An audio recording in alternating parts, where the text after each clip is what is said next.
এখন আমরা MIS form 1 অনুমোদন প্রক্রিয়া অর্থাৎ এফডব্লিউ এর যে এমআইএস ফর্মগুলো জমা দিবে সেই জমা দেওয়া এফডব্লিউ এ ফর্মগুলোকে কীভাবে অনুমোদন করতে হয় তার প্রসেসটা দেখব। এই জন্য আমাকে প্রথমে টাচ করতে হবে এমআইএস ফর্ম 1 অনুমোদন প্রক্রিয়াতে টাচ করতে হবে। টাচ করলাম, টাচ করার সঙ্গে সঙ্গেই সে সার্ভারের সাথে কানেক্ট হচ্ছে।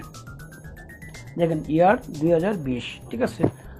এখন জুন মাস, তাহলে আমি জুন মাসের রিপোর্টটা দেখবো না, আমি দেখব মে মাসের রিপোর্ট। তারপরে আমি ভিউতে টাচ করব। টাচ করার একটি সময় নেবে। সময় নিয়ে সার্ভার থেকে সে নিয়ে আসতেছে আপডেট, যে এখানে আপডেট, এখানে কি কি আপডেট রয়েছে এই এফডব্লিউ এর।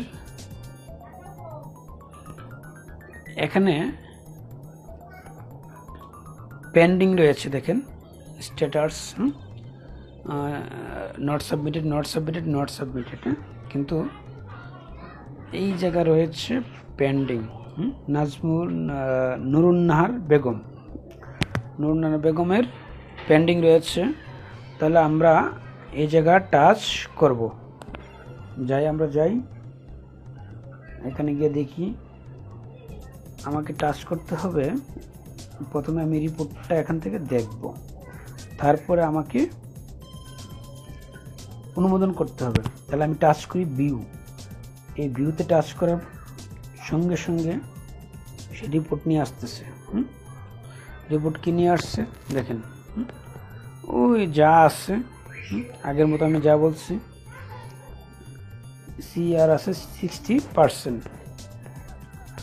তাহলে আমি যদি মনে করি যে এই রিপোর্টটাই সঠিক, তাহলে আমি এখান থেকে অনুমোদন করে দিব।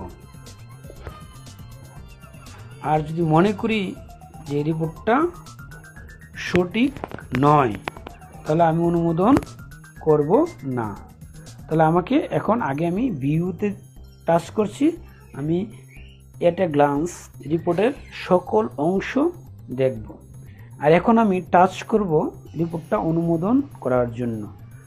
আমি এখানে অনুমোদন, অ্যাপ্রুভ বা রিটার্ন বাটনে টাচ করব। টাচ করার সঙ্গে সঙ্গে সে নিয়ে আসছে। আমি রিপোর্ট তো ইতিপূর্বে দেখেছি।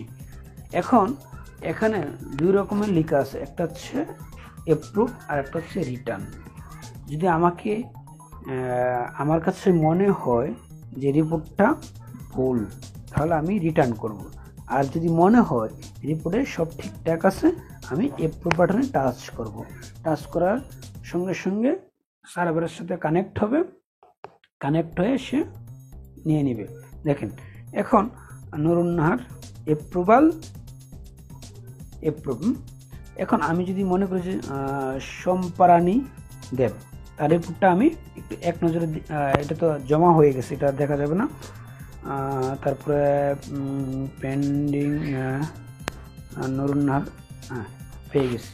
এখন আমি আবার ভিউ দেওয়ার পরে প্রত্যেকটা রিপোর্টের স্ট্যাটাস দেখাবে। এখন এখানে ট্রেনিং করানোর জন্য আমরা কিছু রিপোর্ট সাবমিট নিজে করেছি বা এফডব্লিউ দিয়ে করিয়েছি।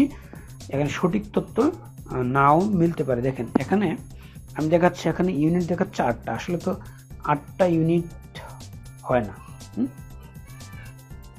একটা ইউনিয়নে ইউনিট কয়টা হয়?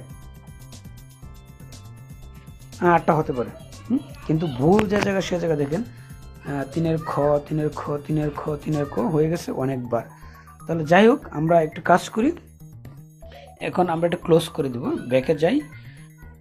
এই যে আমি অনুমোদন করলাম, এই অনুমোদন প্রক্রিয়াটা করার পর আমি যার রিপোর্ট অনুমোদন করেছি তাদের রিপোর্ট MIS2-তে গিয়ে বসে আছে বা জমা রয়ে গেছে। আমাকে এখন হিসেব করে নিতে হবে না, আমি এক নজরে ওইখানে গিয়ে দেখতে পারবো যে কে MIS ফর্ম 1 জমা দিয়েছে এবং কার MIS ফর্ম 1 আমার পছন্দ হয়েছে, আমার মন মতো হয়েছে, যাকে আমি অ্যাপ্রুভ করেছি। অ্যাপ্রুভ কখন করা হয়? যখন মনে করা হয় সব ঠিকঠাক আছে, তখন অ্যাপ্রুভ করা হয়। তাহলে আমরা পরবর্তীতে দেখব MIS ফর্ম 2 কিভাবে করে।